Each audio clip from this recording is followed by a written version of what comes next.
Hello. Hi, everybody. Thanks for joining the webinar. We'll just give a minute or two for everyone to join, and then we'll start in around 1 to 2 minutes.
All right, it's 2:32. I think we can start now. The rest of the members can join in later. Hi, everyone. Thanks for joining this session. My name is Amanpreet, and I'm a customer success manager at TimeChamp. So I have around 8 years of experience in account management. So I would like to extend a very warm welcome to everyone who took the time out to join this session.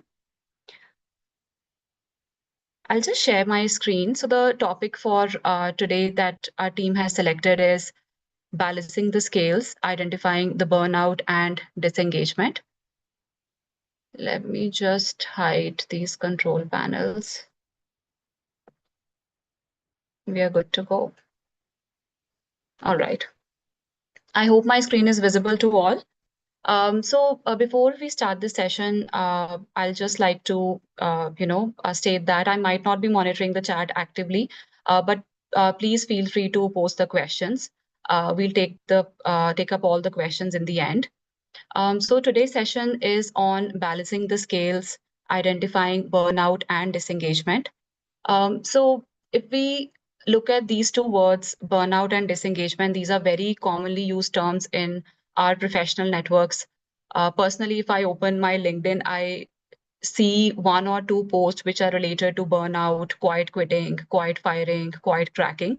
So this is the reason that our team thought that this could be a good topic for our webinar series. So what we are going to do today is we are going to cover let me just switch on the pointer. So this is our agenda for today. So we are definitely going to cover the burnout and disengagement, how these are the two ends of the spectrum, and also what are the common causes and what is the impact that we have seen across all the industries and different sectors. And then we are going to delve into two different ways on how we can identify these extremes, what are the red flags, what are the measures that we can take, which will be covered in our balance and productivity slide. And then we are also going to see how data can help us to translate these red flags into an actionable insight. So I'll try to cover all these agenda items in 30 to 35 minutes. So the last 10 to 15 minutes will be reserved for questions. So any sort of questions that you may have, please feel free to ask at the end of the session. All right, okay. So the first, as I mentioned in my introduction, that our professional networks are buzzing with these terminologies, these Gen Z and millennial lingo, such as quiet quitting, quiet cracking, and burnout. Now, while these may seem as very flashy trends, but the truth is that they are posing a grave concern to the entire workforce. So if we think about it, on the one side, we have, on the one end of the spectrum, we have burnout, and on the other end of the spectrum, we have disengagement.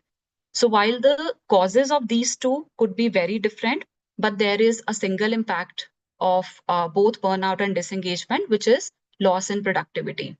Now, to establish the economic impact of both of these, we are going to refer to a Gallup survey on disengagement. So this was done in 2024, where it has been noted that there are only 21% of employees who are actually actively engaged at work, while there are the 79% of employees, they are actively disengaged or quiet quitting.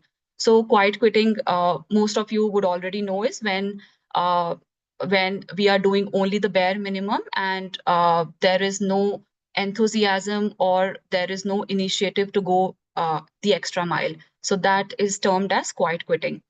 So while this is the percentage, but the economic impact of this is significant on the entire global economy. So disengagement is costing $8.8 trillion annually in terms of global economy, which is equivalent to 9% of the global GDP. And then in terms of the burnout, according to another survey of WHO and HBR, there are 76% of employees who experience burnout at least sometimes in their career. This could be a very common topic, I think, when we talk to our friends or our colleagues in our professional network, that we talk about about burnout very frequently. Now there are 23% who have reported that they feel burnt out very often or always. Now, we saw the economic impact of disengagement, but the burnout impact is also similar. It is costing the global economy around $1 trillion in productivity loss. Now, as I told, there is a saturation versus deficit which is happening. So saturation is the burnout or overutilization, and deficit is our disengagement, which is our underutilization. So in the long term, so in the short term, goals can be met with overutilization. Usually we see that overutilization is when our demand exceeds the resource capacity. So while it may be doing well in terms of in the short term vision, but in the long term, it could actually lead to erosion. It could seriously impact it could lead to fatigue. It can reduce the quality of work. So there could be significant long-term impact that can happen. And for underutilization, this is actually capacity which is untapped, which can lead to diminished returns whenever the employees are working, whether they are working from home or whether they are working in remote setup. So now that we have established what is the economics behind the disengagement and burnout, we're going to look into some common key drivers and other impacts that these can lead to. Now, different organizations or industries, they could have different causes, but these are the 5 significant drivers that we have seen whenever we talk with the executives or the leadership of the organization. The first and foremost is the resource gaps. So as we were talking about that, burnout is usually the hidden cost of overutilization when the demand actually exceeds the available headcount or skill capacity. So the resource gaps is the first and foremost key driver for burnout or overutilization. And then unstructured processes. Now every sector has their own processes. Every org will have their own, automations and the tasks that are associated. But sometimes what could so happen is that there could be a lot of manual tasks that is being done by the team members, which could be automated. For example, taking an example of data analyst team, let's say they are spending 4 to 5 hours or 6 to 7 hours in their Excels and their Power BI or other analysis tool. So there could be a lot of the reports that they are doing, which are manual, which can be automated using macros or other tools. But sometimes the lack of automation can actually inflate the workload and even the quality can decrease. So unstructured processes could be a huge driver for the overutilization, where the team is spending a lot of time in the manual tasks, and the time which can be spent on bettering the quality of the work. And then we have third is complex deliverables, ramp up burden, and fourth is unbalanced allocation. Now, these two might sound very similar, but there is a significant difference. So ramp up burden or complex deliverables is a complexity mismatch, while unbalanced allocation is a distribution mismatch. So for example, complex deliverables, let's say there is a project which has come up, which an important client has shared a project with us, which can only be handled by someone who is very experienced, right? So naturally that project is moved to the experienced hire. But if it happens very frequently, where lot of pressure of delivery is on the experienced hires and there is a mismatch of the workload, then it could actually lead to the burnout of your experienced workforce. Ramp up burden is, for example, let's say we have figured out that we need more resources. Now, all the freshers or the new hires with joins, they need like 3 to 6 months to actually ramp up and come into par with the workload. So during that time, there could still be a pressure on the experienced hires, which can lead to overutilization of them. And then unbalanced allocation, as I mentioned, it's a distribution mismatch where sometimes we have seen that in a team that the workload is not balanced. Like one team member could have more workload than the other team member. So that is the fourth common cause of overutilization. And then we have perpetual availability. This is a very, I think, common driver especially after 2020, after the COVID has hit. So when there is a persistent connectivity after work hours, so we see perpetual availability as a cause of concern, usually in remote setups where the lines between the personal life and professional lives are sometimes blurred. So when there is continuous connectivity, even after work hours, the team might not get enough chance to recharge or rest, which can lead to burnout of them. Now, these 5 drivers are causing a significant impact. So first is, as we discussed, declining productivity. Of course, when the productivity, when there is overutilization, a lot of tasks are there, then there is a strain on the team where output is reduced, efficiency is also reduced, and there is a decline in productivity. Now, this decline in productivity is directly related to, I'm going to come to the 5th point, which is financial impact. So we already saw that there are the lost productivity and burnout. It costs organizations millions, billions, and trillions of dollars. And then second is attrition. Attrition, usually, this is a common observation that high performers, if your high performers are continuously, they are overutilized or disengaged, they can actually start looking out or they can exit due to that overload. And then fatigue. So fatigue, as I was showing the previous numbers, this is a WHO survey, which actually tells us that there is an economic impact of $1 trillion. So this is a WHO survey that, yes, overutilization leads to a lot of mental fatigue, but it also causes physical fatigue. So there could be an increase in the number of sick leaves or a sudden increase in the emergency visits or team taking a lot of long leaves to recharge and rest because they are not getting that much time in their regular weekdays to recharge and rest. So fatigue then leads to knowledge drain.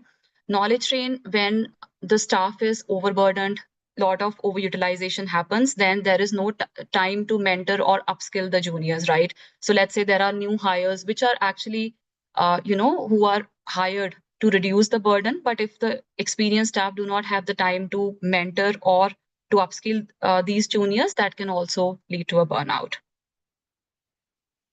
Right? So we talked about key drivers and impact for burnout. Similarly, we are going to talk about disengagement, which is the hidden cost of overutilization. So disengagement is when, let's say, as an organization, we have set logged hours, 9 hours at the target, right? Everyone has to clock in for 9 hours, and whereas the productive hours target is, for example, 7 hours. So anyone who is basically not meeting those targets or who are consistently underutilized for certain days or certain months, they could be termed as disengaged. So there could be a lot of key drivers. First is idle capacity. Now, this is where the hiring has happened. Let's say there was a project and we have made new hires, but now that the project is over, there is no new projects which have come up for those new hires. So there could be a demand and supply gap, which leads to the idle capacity. And then monotonous work. Usually, this happens with a lot of, ambitious people or, ambitious team members. So repetition of low value tasks or manual tasks, it can sometimes lead to, loss in motivation and growth. So monotonous work can be a significant, key driver for underutilization. And then limited accountability. This is part of the will issue. So where there is lack of ownership or a will issue or limited accountability, which is leading to the underutilization. So even though there could be workload which has been provided to the team, but the lack of ownership actually leads to disengagement. Opaque career pathing and weak feedback loop. So opaque career pathing, if there is no clear KRAs, KPIs defined for the team, that can lead to a lot of confusion and it can actually reduce the ambition of the team. So if there is a transparent career path which team members or the team sees, then this can be reduced. Then weak feedback loops, as I mentioned, when there is, let's say we have identified that some people are disengaged, but if there is no sufficient coaching or no sufficient mentoring and the team is not able to handle that workload in a way that is required, that can lead to a disconnect, which can lead to underutilization. And then disengagement, all the key drivers lead to disengagement. Now the first impact, both as I mentioned, burnout and disengagement, they lead to productivity leakage, which in turn leads to economic drag, loss of revenue. Organizations are losing millions and billions of dollars only in lost productivity. And then very common impact is quiet quitting, where employees do the bare minimum and they disengage from going that extra mile. And then capability stagnation. So this is I think, it's a famous quote that practice makes the man perfect. So practice actually keeps the skills engaged. If there is no meaningful work or a lot of manual tasks which is evolved, that can lead to stagnation of these skills. And then cultural drift. So if there are certain, let's say, team members who are disengaged, 3 or 4, it can actually lead to disengagement at a team level, which can translate to that disengagement to other teams as well. So in a matter of like few months or few years, it can change the culture of the entire organization. So there could be a cultural drift, which can be noted in teams and in the entire organization as disengagement spreads. Okay, so now moving on, now that we have seen the key drivers and the impact, now how do we identify these red flags early? Now, before they actually lead to a significant loss of productivity or even, minimal loss of productivity, how can we identify these extremes? So there are two ways that we can do it.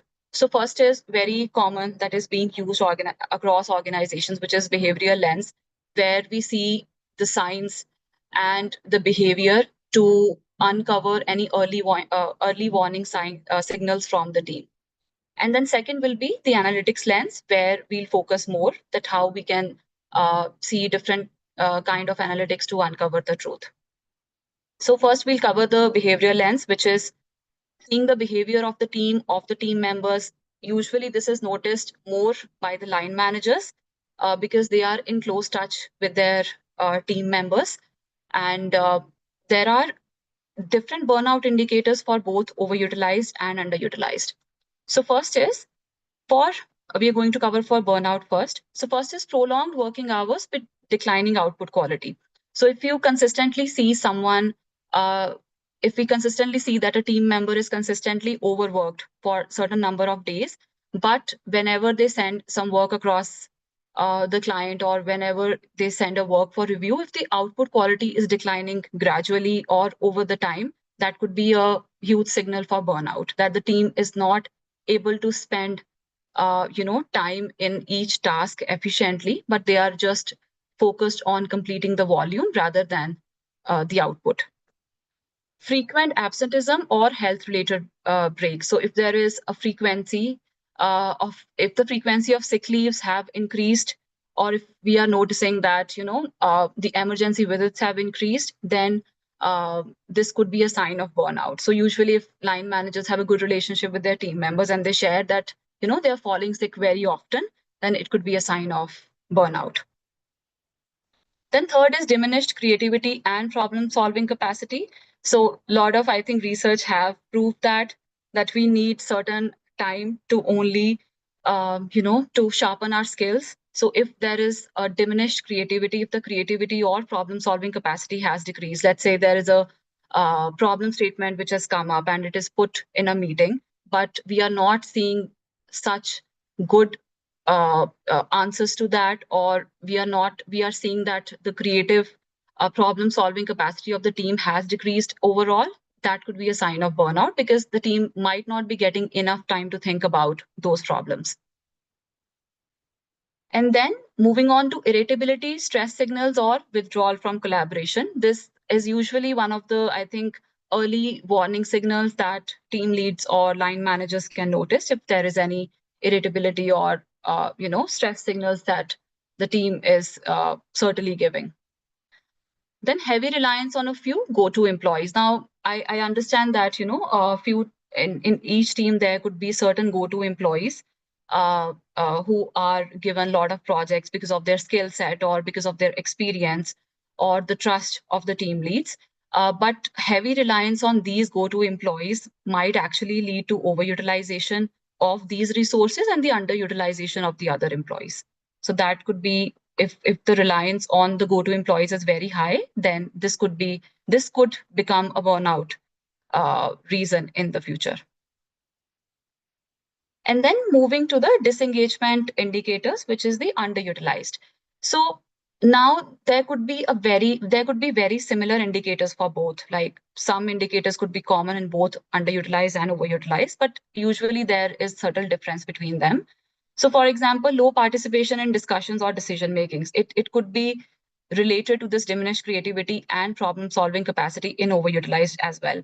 But the thing to see here is if they have manageable workloads, but still there is low participation in discussions or decision making. Missed deadlines despite manageable workloads, it can happen in both. But however, if the workload is manageable, they should be able to complete within 8 hours based on their skill set or experience, but still there are missed deadlines for like there are certain number of events where this is happening, then that could be a sign of disengagement. Minimal initiative or ownership of tasks. Now, again, this could be an overutilized sign also, but the only difference is if, yes, the workload is manageable, but still there is no ownership of the tasks. There's, let's say, new project coming up or new internal project which is coming up, but there are certain, teams which are not taking any initiative. That could be an underutilized or disengagement indicator. Then declining upskilling or learning activity. I believe that certain organizations, they have a criteria where after certain months or after a specific time period, everyone has to complete certain sort of certifications or complete certain courses. Now, if there is a decline in those learning activities or upskilling, but the workload is manageable, as a team lead, you can uh, uh, you know uh, see that there is a decline in the learning activity. That could be a sign of disengagement. And then visible quiet quitting behaviors. Some things like it might not be so subtle signs, but if there are, you notice in your one-on-ones or in your meetings or when you catch up with them offline that the team members are pulling away, from the regular engagement, that could be a disengagement indicator as well. Okay, so we covered the behavioral lens. Now, behavior lens cannot be our lone judgment to identify the burnout and disengagement, because first of all, this is not backed by data. We might make a poor judgment, or we might uh, take a bad day as a sign of burnout or disengagement. So if we pair this behavioral lens with the analytics lens, then that could actually help us in uncovering early warnings. So that could be a very short method, or it could be a very trusted source of information rather than only rather than only focusing on one lens, behavioral lens or the analytics lens. So we are going to actually combine both of them, and then we are going to uncover like what are the early warnings which are coming up and how we can rectify those. So when we talk about analytics lens, that's where workplace analytics tools such as TimeChamp come into picture. So for those of you who are joining for the first time, so TimeChamp is it's a productivity management software, and it's a workplace analytics tool which help the organizations. So at all levels, whether it's a team member, it's a team lead or line managers or executives, to uncover what is happening at the ground level. So it provides a 360-degree view on the productivity metrics. So we are going to just see some of the graphs, and some of the reports that we have, which can help us in identifying these red flags. So I've taken a few screenshots here, and I'll also, what I'll do is I'll uh, show the live demo dashboard as well. So first is using real-time dashboards. So our real-time dashboards, I'm just going to go to our demo site. So that's our demo site. Now our dashboards, if you see here, it has total hours, working hours, productive hours, non-productive hours.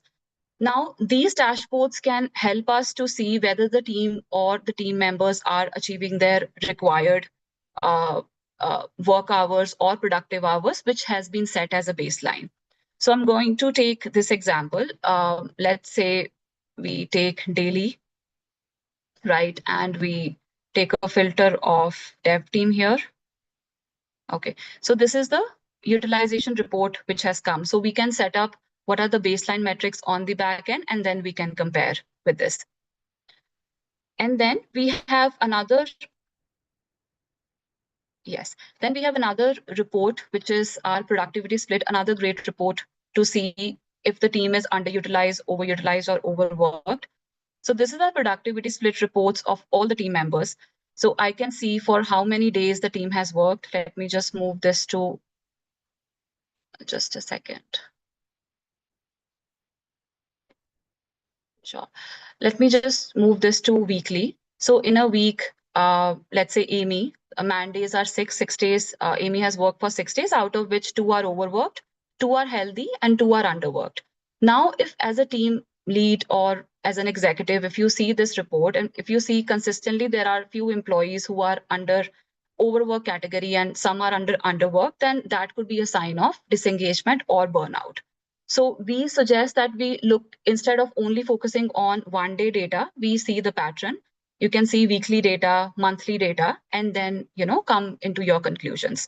So these real-time dashboards can be very helpful to uncover the red flags associated with disengagement and burnout.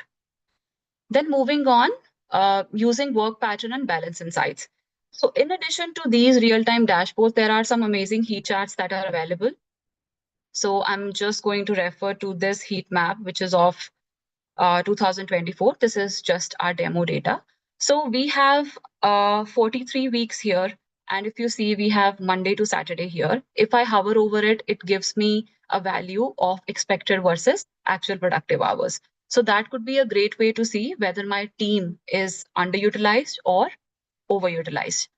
Now, this can also help you to spot the lean days versus the busy days. Let's say as a team, Mondays and Tuesdays are very busy for us, and you consistently see that our actual productive hours are more than the expected. But then the pattern is different for Friday. Let's say for Friday, the days are very lean and my expected is actually more than the actual. My actual is less than the expected. So that could be a sign that, certain days for your teams are very busy and certain days are very lean for your team. So your team could be overutilized for these days and underutilized for these days. So some sort of load balancing can be done here. So heat maps could be a great way to see, to spot which are the lean days and which are the busy days for the team. And then we have another report, which is specifically for work-life balance. And I think this will be very useful for your remote teams as well. So we can see here, I'm just going to take a weekly graph here. So we have work-life balance report where we have set some thresholds for the working hours.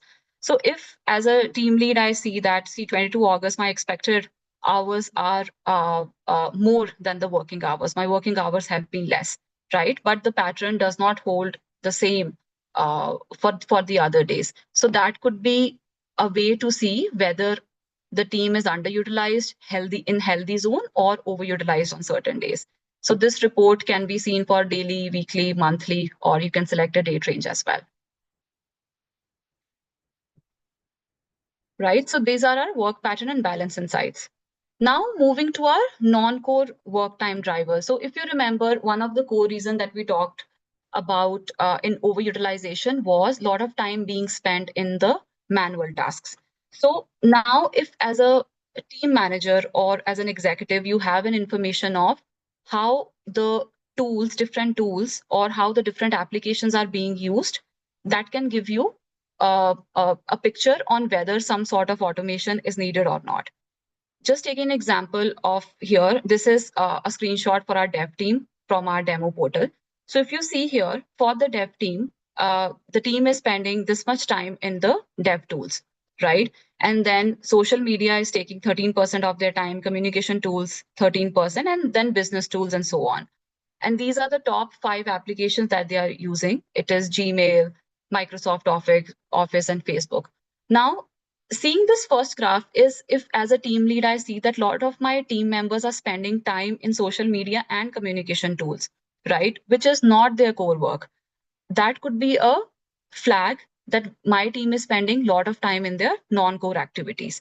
For example, communication tools, if as a dev team, most of their time, let's say 80% of their time should be spent on dev tools and only 5% on communication tools, then this could highlight that this time needs to be reduced and this time needs to be balanced out with the dev tools. So this would give me a picture of whether my time is being spent in core activities versus the non-core activities, right? And just to give you an overview, we can also delve deep into it. So if we go into the analytics, sorry, just give me 1 second. Okay. Okay, so I'm just going to, sorry, activity, then apps and URLs. So if I have to go to by application groups and apps and URLs, okay, these are the application groups that the team is using the most. Project management tools. Let's say I select dev team here. So project management tools, CRM, communication and collaboration tools. If I open this project management tool, it will also give me what are the URLs which are associated with it. So as a team manager or a team lead, you can actually see whether these are the approved or these are the applications or tools that the team should spend time into, and if some sort of balancing or automation is required here.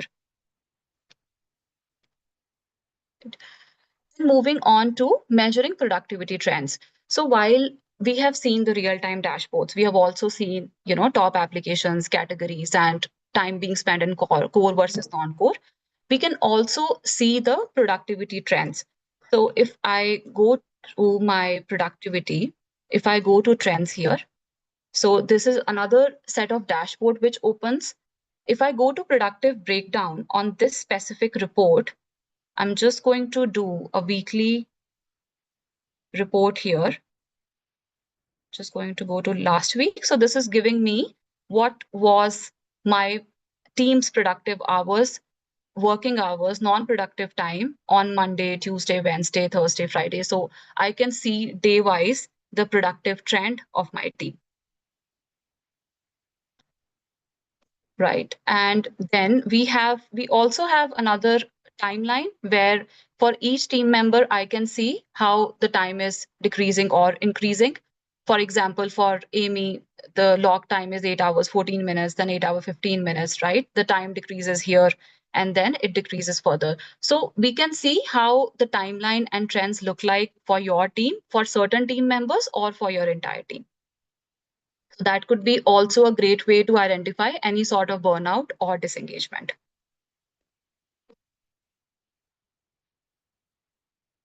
I hope this is all.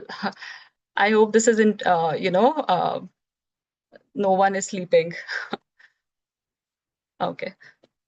Okay, just moving through. I think there is something wrong. Let me just share my screen again.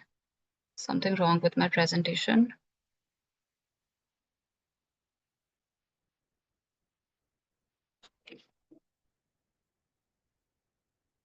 All right. Okay. So moving on.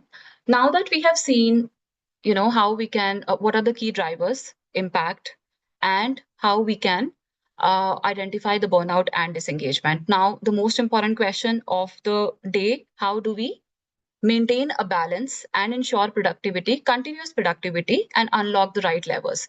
So we are going to look at three levers here.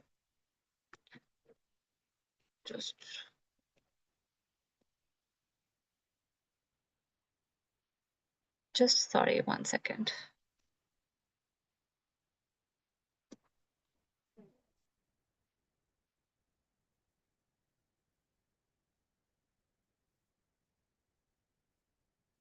So sorry, I think there is a situation with my presentation.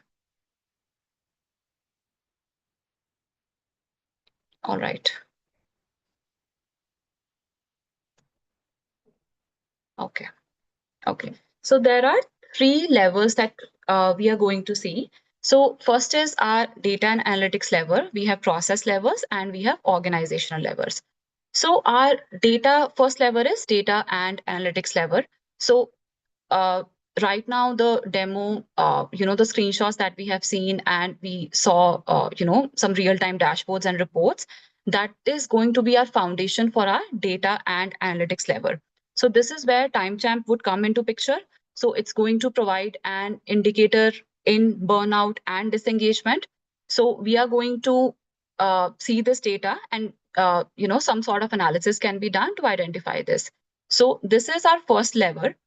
Second is our process levels. Let's say we have identified, we have the data, we have measured the data, and we have analyzed it as well. And there are some sort of optimization opportunities which we have observed that if we do that, then there could be, continuous productivity can be ensured. So that is where our second level, which is enabled by data, which will come into picture.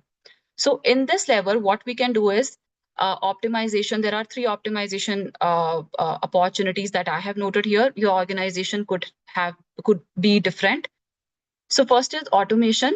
So there are, let's say, in the categories and applications reports, there are certain optimization opportunities that you have seen that, team is spending a lot of time on certain tools or certain manual tasks.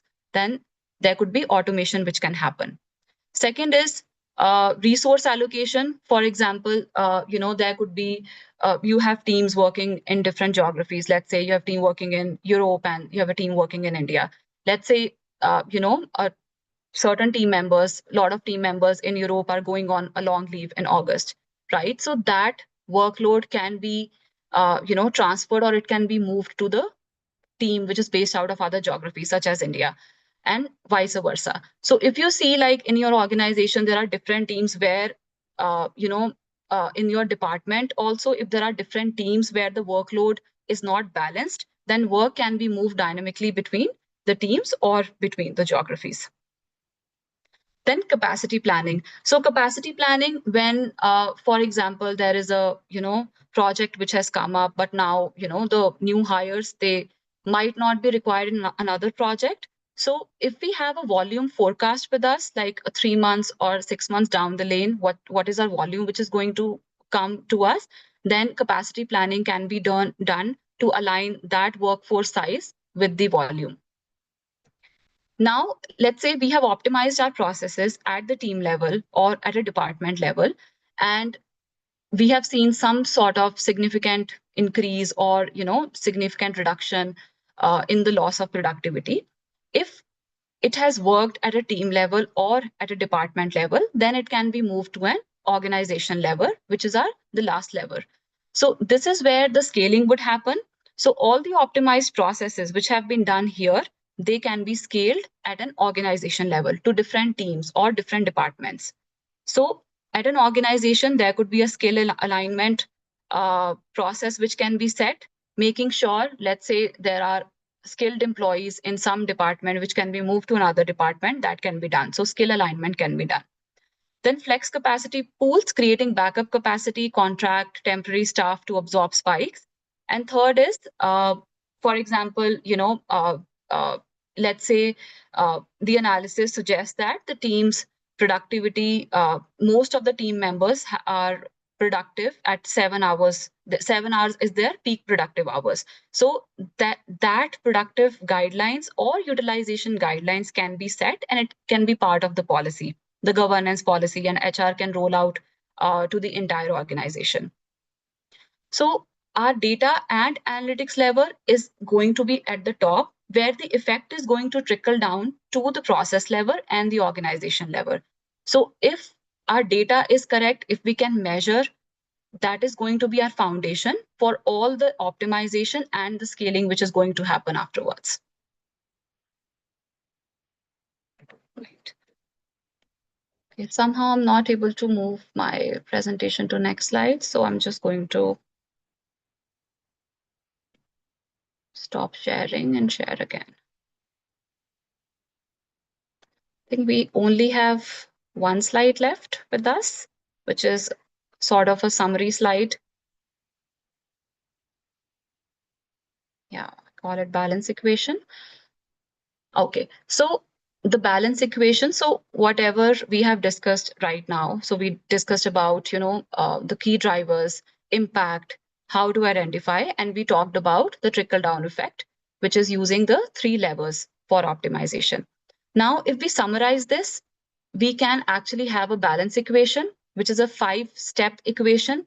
So we have measure, we have analyze, we have act, reanalyze, and improve. So this is a 5-step equation. So uh, measure is going to be our first step. So we can only improve what we can measure. So we are going to measure the data, such as utilization, productive hours, efficiency, and that data is going to act as a foundation to establish the baselines for this productivity, engagement, and burnout risks. So that is going to be our first step. Then second is analyze. Whatever data we have, we are going to analyze that data, right? Uncover any sort of anomalies, red flags which are there. And that data can also be used to benchmark the high performing versus at-risk teams or individuals. Let's say 2 teams, one team is underutilized, one is overutilized, or some at-risk employees where you feel that employees are overutilized and could be at the risk of attrition. That can be analyzed. And of course, when we have measured and analyzed, the natural next step would be to act. So wherever an intervention is required, we can apply targeted intervention there. So for example, overutilized employees, their workload can be, transferred to underutilized, workload balancing can be done, resources can be hired, automation can be done, and there could be a demand-driven capacity planning. So out of these 3, the first 2, measure and analyze, is going to be part of our data and analytics lever that we talked about. So it's going to be our foundation for that. And then act, as I mentioned, interventions are going to happen here. Fourth is reanalyze. Now that we have acted upon the data, we will have a new set of data, which we are going to reanalyze to see if our measures have worked or not, whatever interventions we have applied, whether they have worked or not. So we are going to reanalyze that data, and we are going to validate whether, some sort of alignment is required, further alignment is required, workforce size, skills, or processes. So now our act and reanalyze is going to be part of our second lever, which is a process lever, which is actually based on the optimization. Now, the fifth and very important step, which is improve. Improve is part of our organization level. So what has worked for, let's say, certain departments or certain teams, that process can be made at an organization level. It can be improved and it can be scaled. So we can do policies around it. We can, have flex pool, skill alignment, what we talked about here, and we can scale those processes to an organization. So what we are going to do is that even though, let's say, certain members are on, long leave, so that's not going to affect our productivity. So we are going to build a culture of continuous productivity improvement, which is supported by the data, which is our analytics lever. right? So that actually, yes, that is the end of my side. That is the end of the content that I had to share. So we talked about just a quick recap. We talked about the two ends of the spectrum. What are the numbers, as per the surveys, as per the different organizations. Then we talked about the key drivers and impact of burnout and disengagement. Then we identified using behavioral lens. While this may be a very effective strategy, but if that is paired with analytics lens, that can actually yield very good results, that can give you a trusted source of information. Then we looked into different sort of reports and metrics that we have. And of course, this was a very high level view of, high level view of the reports and of the dashboards. And our team can actually give you a very detailed demo based on the use case that you have. And then once we discussed that, we also saw what are the three levers, the trickle down effect, what are the three levers, how they can be used. And then we talked about the balance equation. Now, I think we can have questions. If there are any questions from the team, I think our team might even do a polling session. I would like to understand how, what sort of challenges, as managers or as team members, as executives, you are facing in your organizations. And just let me know if there are any questions.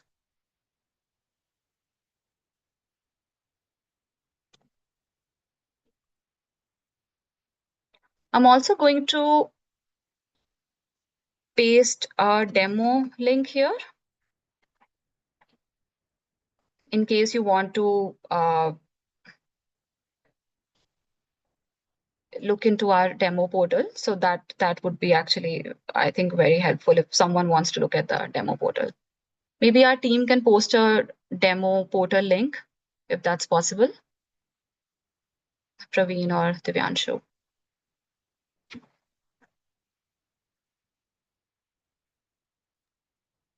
And there are some polling questions which are there. Okay. Are you able to see them? Yes, I can see. Yes, I can see a Okay. question from Hassan. Can TimeChamp help identify people who are quietly struggling, even if performance has not dropped yet? Okay, that's a good question. Okay, so yes, as I showed, there are certain level of metrics. So sometimes what could so happen is that their performance has not dropped. They're putting a lot of extra hours, right? But they are still struggling. So that would be overutilized, right? But that would be overutilized, and you could see the reports that I've shown to see if that certain employee, what are the work patterns for him or her, whether they are in healthy zone, overworked or underworked. And then second is that would be our data lens, analytics lens. Second would be behavioral lens. I would, as we suggest to everyone, if the channels of communication are open, you are seeing some sort of behavior that you are noticing that they are quietly struggling. I think maybe a catch up with them to understand where they are struggling, that could be very helpful, and that's where our behavioral lens will come into picture.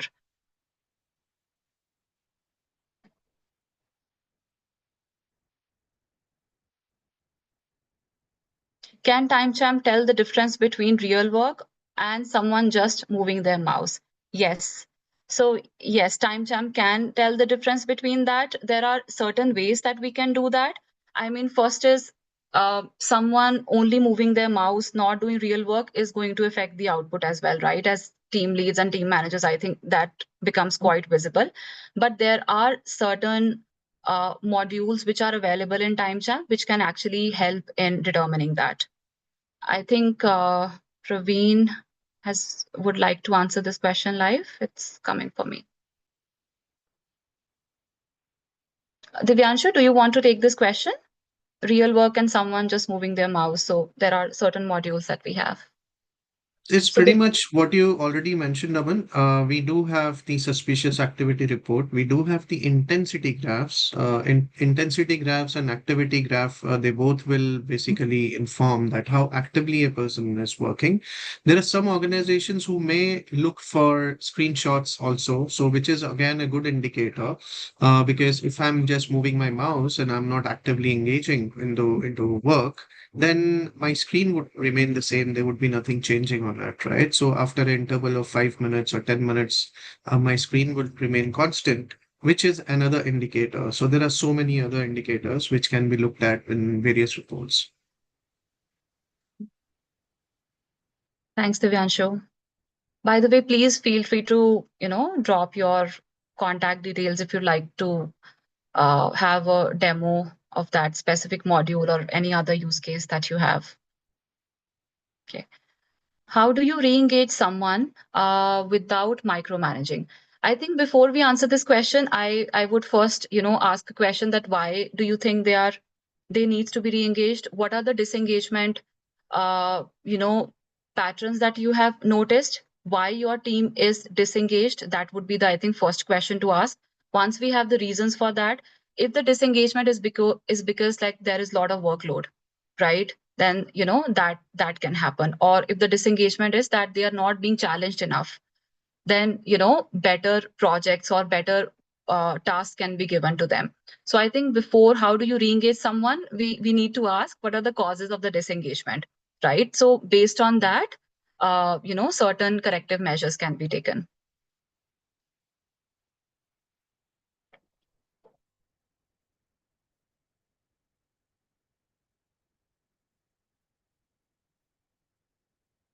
We have other panelists also in case they'd like to give some of their opinions based on their experience.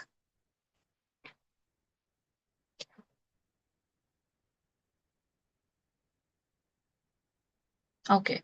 What if an employee is both burned out and disengaged at the same time? This is a very good question. Burnout, usually when someone is consistently burned out, they are, at some point in time, they actually might disengage, and uh, attrition also. So the same measures as I told, whether why. I think it's very important to understand the why. We talked about the five causes. It could be because of unbalanced allocation, or it could be that a lot of manual tasks are there, or resource capacity or capacity planning is not there, that there is demand and supply gap. So once we have the reasons why they are disengaged or why they are burnt out, then that's going to be a base to take the corrective measures. How do we balance meeting targets without overloading the team? Okay, so I think once you have the data, I would suggest doing an analysis on the data. Let's say so if you're talking, I'm just going to take example of targets. When I hear targets, I'm going to take example of work time metrics such as productive hour targets or logged hours targets. So there is an industry standard around it. Let's say 9 hours logged hours, 7 hours of productive hours.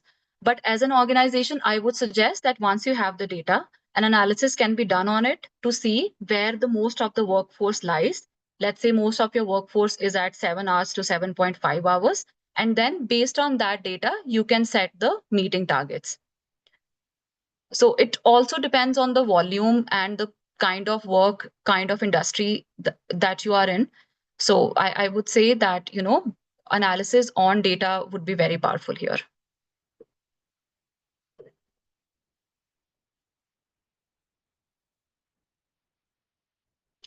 What are the early indicators should managers watch for before burnout hits? Yes. So as I mentioned, behavioral lens, uh, some of the indicators, if you see that, let's say an employee is consistently uh, not giving any sort of new ideas, there are new projects coming up, there are no initiative coming up from their end, that could be one of the indicator. But I would always suggest to pair it with the data. If you see that their hours, productive hours or logged hours are gradually increasing, are slowly increasing from day by day. Let's say today they are logging in for 9 hours, tomorrow it's 10 hours, or next week it's 11 hours, then they could be on the path of burnout. Can TimeChamp help identify people who are quietly struggling, even if performance has not dropped yet? I think we did take this question. Divyanshu, do you want to take this? I think Divyanshu is our enterprise, sales manager. I think he'll be the right person to answer this question. So normally what happens is if I'm an employee in your organization and my performance has not yet dropped, however, you want to identify whether there is any kind of a struggle that I'm having. There are way too many things which can come into play before the performance actually takes a hit. Number one is disengagement. Person will not be that engaging. He will not give you ideas. He will not speak in the forums. Start, staying away from the team gatherings or any other meetings. You will see subtle changes into person's behavior, reactiveness, and the way how that person conducts the business. Because of all that, you can understand whether there is some kind of a struggle that is going on. As a manager, everybody has a duty to go ahead and look at these changes, because these changes then impact the performance. And when the performance impact starts showing up, it actually is not just one impact, it is a rippling effect of many things which are not happening in line. And that is where TimeChamp can give you those kind of indicators or insights. Thank you. Thanks, Divyanshu. You're Okay, we have welcome. another question. Is burnout more common in remote teams than in office? Yes, that's what we have seen from the data, and in our executive meetings, that's a common observation that the leaders have provided us, that because in the remote setup, the line between the professional life and personal life sometimes get blurred, which can actually lead to more burnout. I hope that answers your question. How do I talk about burnout without making my employees feel judged? That's a very empathetic question. So I think, as per my experience, usually, honest conversation with your team members, it usually works out. Uh, uh, if an honest conversation with them, like, why do you need some more help? Or I think empathy is the answer to this. Uh, if you feel that some of your team members are very burnt out, an honest conversation with them, like what sort of support they would require, what help do they need from you as a manager, and what other resources can you provide to them, uh, without them feeling burnout. I hope that answers your question.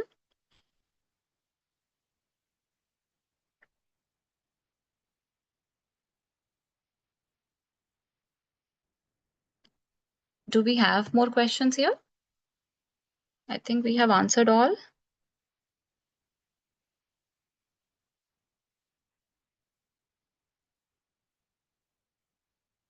All right.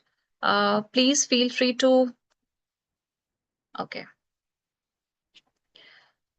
sure. I'll just share my screen in case anyone would like to note down, the numbers, how they can contact our team in future. Let me know if it's visible.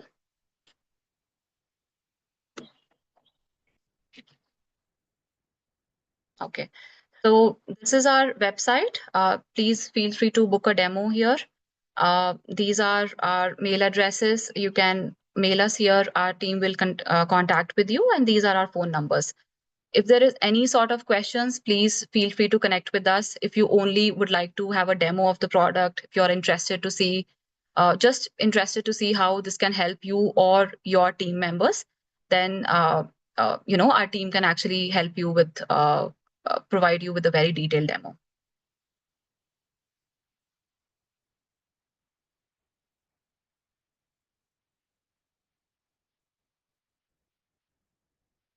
All right.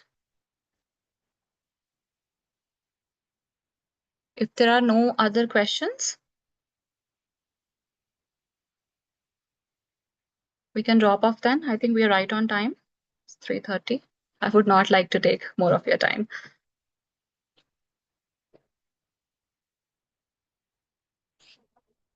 Okay, thank you, everyone.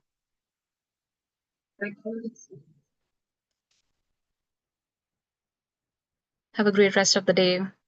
Bye bye. Thanks for joining.